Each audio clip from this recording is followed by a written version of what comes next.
दोस्तों, जब भी सोने में निवेश की बात आती है तो हम या तो ज्वेलरी स्टोर्स से गहने खरीदते हैं या फिर म्यूचुअल फंड की तरह गोल्ड ईटीएफ में पैसे लगा देते हैं।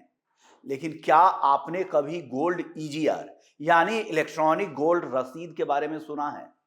स्टॉक एक्सचेंज पर अब आप इसे खरीद सकते हैं, पर सवाल यह है कि आपके पैसे के लिए इन दोनों में से बेस्ट कौन सा है। चलिए सिर्फ 5 मिनट में इसे बिल्कुल आसान भाषा में समझ लेते हैं, गोल्ड ईटीएफ और गोल्ड ईजीआर का फर्क। सबसे पहले बात करते हैं गोल्ड ईटीएफ की। गोल्ड ईटीएफ यानी गोल्ड एक्सचेंज ट्रेडेड फंड। यह एक ऐसा फंड होता है जो निवेशकों का पैसा लेकर फिजिकल गोल्ड में निवेश करता है। आप शेयर की तरह इसे स्टॉक एक्सचेंज पर खरीद और बेच सकते हैं। गोल्ड ईटीएफ खरीदने पर आपके पास फिजिकल सोना नहीं आता, बल्कि उस सोने में निवेश की यूनिट्स आपके पास आती हैं। इसका फायदा यह है कि आपको सोने की सिक्योरिटी, प्योरिटी, स्टोरेज की कोई भी चिंता नहीं करनी पड़ती है। यही गोल्ड ईटीएफ की सबसे बड़ी खासियत है। अब आते हैं नए player, gold EGR, electronic gold receive. SEBI द्वारा शुरू किया गया ये एक ऐसा जरिया है जो डिजिटल और फिजिकल सोने के बीच के फासले को मिटा देता है।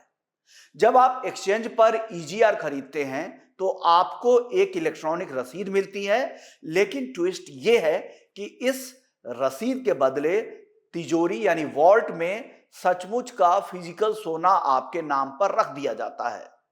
सबसे बड़ा फायदा क्या है? गोल्ड ईटीएफ में आपको सिर्फ पैसे मिलते हैं, सोना हाथ में नहीं मिलता। लेकिन गोल्ड ईजीआर में आपके पास पर्याप्त यूनिट्स जैसे 10 ग्राम, 50 ग्राम या 100 ग्राम जमा हो जाए तो आप अपनी रिसीट को सरेंडर करके फिजिकल सोने के सिक्के या बार की डिलीवरी अपने घर पर ले सकते हैं।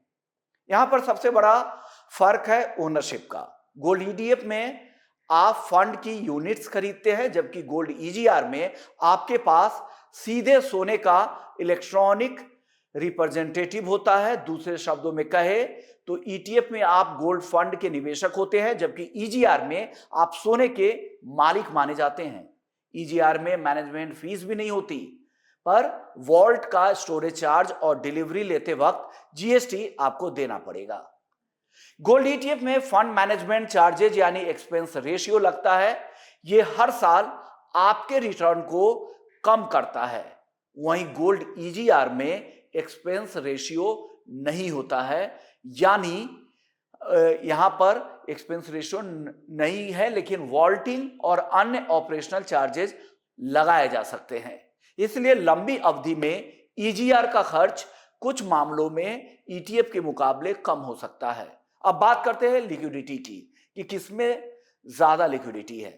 फिलहाल गोल्ड ईटीएफ की लिक्विडिटी गोल्ड ईजीआर से कहीं ज्यादा है, क्योंकि गोल्ड ईटीएफ काफी पुराना प्रोडक्ट है और गोल्ड ईटीएफ में रोजाना बड़े पैमाने पर ट्रेडिंग होती है, जबकि गोल्ड ईजीआर अभी नया प्रोडक्ट है और इसमें ट्रेडिंग वॉल्यूम अपेक्षाकृत काफी कम है।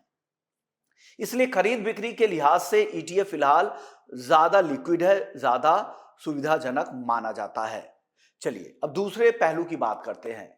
गोल्ड ईटीएफ से सीधे फिजिकल गोल्ड लेना आसान नहीं होता है, लेकिन गोल्ड ईजीआर की यह खासियत होती है कि यह तय प्रक्रिया के जरिए इसे फिजिकल गोल्ड में बदला जा सकता है। यानी अगर फ्यूचर में आप फिजिकल सोना लेना चाहते हैं तो ईजीआर आपको यह सुविधा देता है। अगर आपका मकसद सिर्फ सोने की कीमतों में निवेश करना है, तो आप आसान खरीद बिक्री चाहते हैं, तो गोल्ड ईटीएफ बेहतर विकल्प हो सकता है। लेकिन अगर आप सोने को डिजिटल ओनरशिप चाहते हैं और फ्यूचर में फिजिकल डिलीवरी का विकल्प भी खुला रखना चाहते हैं, तो गोल्ड ईजीआर पर विचार कर सकते हैं। अगर आप भविष्य में फिजिकल सोने की डिलीवरी लेना चाहते हैं या आप एक ज्वेलर्स हैं जो सुरक्षित तरीके से थोक में सोना खरीदना चाहते हैं, तो गोल्ड ईजीआर एक बेहतरीन और पारदर्शी विकल्प उनके लिए है। गोल्ड ईटीएफ और गोल्ड ईजीआर दोनों ही सोने में निवेश और यहां पर मॉडर्न तरीके हैं। ईटीएफ ज्यादा लोकप्रिय है और लिक्विड है क्योंकि ये काफी पुराना है। वहीं ईजीआर सोने की सीधे ओनरशिप और फिजिकल कन्वर्जन की सुविधा देता है। इसलिए निवेश से पहले अपने लक्ष्य, निवेश की अवधि और जरूरतों को समझना बेहद ही जरूरी है। ईजीआर में ट्रेड करने के लिए आपके पास एक सामान्य डीमैट और ट्रेडिंग अकाउंट होना चाहिए, जैसा आपके गोल्ड ईटीएफ और शेयर्स की ट्रेडिंग के लिए भी होता है।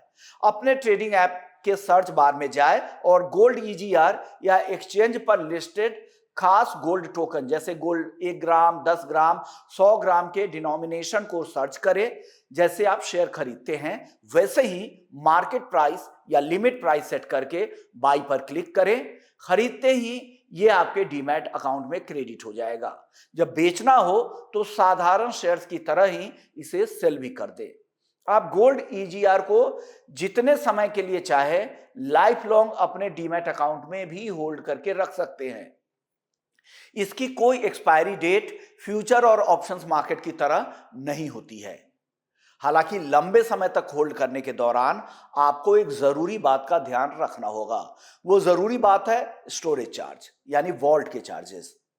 क्योंकि आपके डिजिटल टोकन के पीछे वॉल्ट में यानी तिजोरी में असली सोना रखा होता है, इसलिए उस सोने की सिक्योरिटी और इंश्योरेंस के लिए वॉल्ट मैनेजर्स एक बहुत ही छोटा सा स्टोरेज चार्ज लेते हैं। यह चार्ज बहुत मामूली होता है। आमतौर पर सालाना सोने की वैल्यू का कुछ हिस्सा जो आपके ब्रोकर या डिपॉजिटरी द्वारा समय समय पर काटा जाता है, इसलिए आप इसे सालों साल रख सकते हैं। बस ये छोटा सा खर्च इसमें जुड़ा होगा। जब आप ईजीआर को होल्ड कर लेते हैं तो आगे चलकर आप इसके साथ दो चीजें कर सकते हैं। पहला, एक्सचेंज पर बेच दे। अगर आप सोने के दाम बढ़ गए हैं तो आप मुनाफा कमाना चाहते हैं तो बाजार में इसे वापस बेच दे। पैसा सीधे आपके बैंक खाते में आ जाएगा। अगर आपके पास पर्याप्त मात्रा में जैसे न्यूनतम 10 ग्राम या जो भी एक्सचेंज का नियम हो उसमें ईजीआर के तौर पे आपने जमा कर लिया है तो आप एक्सचेंज पर फिजिकल डिलीवरी के लिए रिक्वेस्ट डाल सकते हैं। इसके बाद आप रसीद को, अपने रिसीट्स को सरेंडर करके वॉल्ट से यानी तिजोरी से असली सोने के सिक्के या बार ले सकते हैं। ध्यान रखिएगा, फिजिकल डिलीवरी लेते वक्त आपको तय टैक्स और मेकिंग डिलीवरी चार्जेस भी देने पड़ेंगे। इसमें भी सामान्य सोने की तरह कैपिटल गेन टैक्स आपको देना पड़ता है। लेकिन इन दोनों प्रोडक्ट के बारे में मैंने तो आपको बता दिया है, लेकिन आप गोल्ड ईटीएफ को बेहतर मानते हैं या गोल्ड ईजीआर को? कमेंट बॉक्स में जरूर बताइएगा। अगर वीडियो पसंद आया तो जरूर लाइक कीजिए, शेयर कीजिए और सब्सक्राइब कीजिए। नमस्कार।